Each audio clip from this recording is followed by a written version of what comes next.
அதிசயங்கள் செய்கிறவர் நம் அருகில் இருக்கிறார்.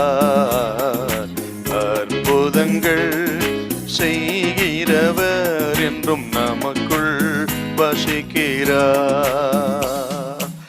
மத்தேயு 21:28. ஆயினும் உங்களுக்கு எப்படி தோன்றுகிறது, ஒரு மனுஷனுக்கு 2 குமாரர் இருந்தார்கள்.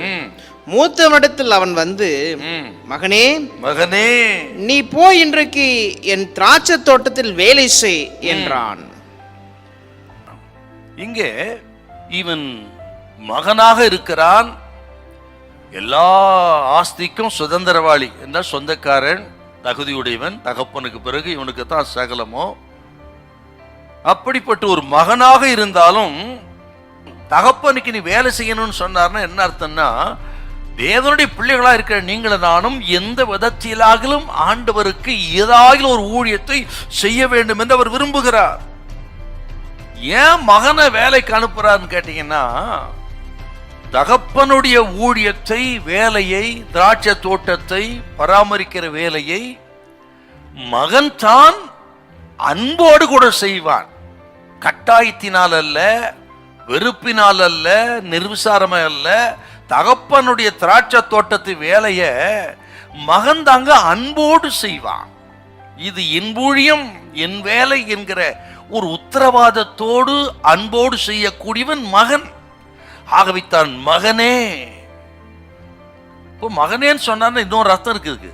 என்னன்னா, மகனுடைய வேலை, மகனுடைய நேரம், மகனுக்கு இருந்த பலன், அவன் செல்வாக்கு, அவனுக்கு ஆசீர்வாதம், எல்லாவற்றும் மேலும் தகப்பனுக்கு முழுமையான அதிகாரம் இருக்கிறது. ஆகவே தான் சொல்றாரு, நீ போய் வேலை செய்.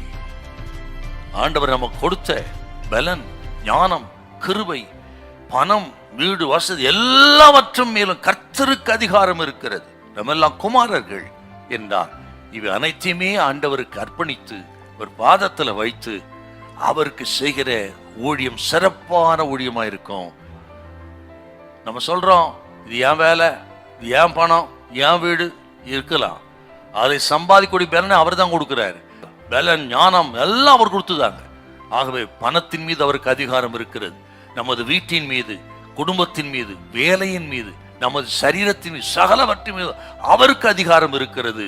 அவர் தான் சொல்றாரு, நீ என் வேலை செய் என்றார். கர்த்தர் கொடுத்த இத்தனை சிலாக்கியங்கள் கொண்டு எதையாயிலும் கர்த்தருக்கு ஊழியம் செய்ய வேண்டும். இன்றைக்கு அர்ப்பணித்து கர்த்தருடைய ஊழியத்தை, வேலையை தீவிரமாக செய்யுங்கள். ஆண்டவர் உங்களை ஆசீர்வதிப்பார். ஹல்லேலூயா, ஹல்லேலூயா.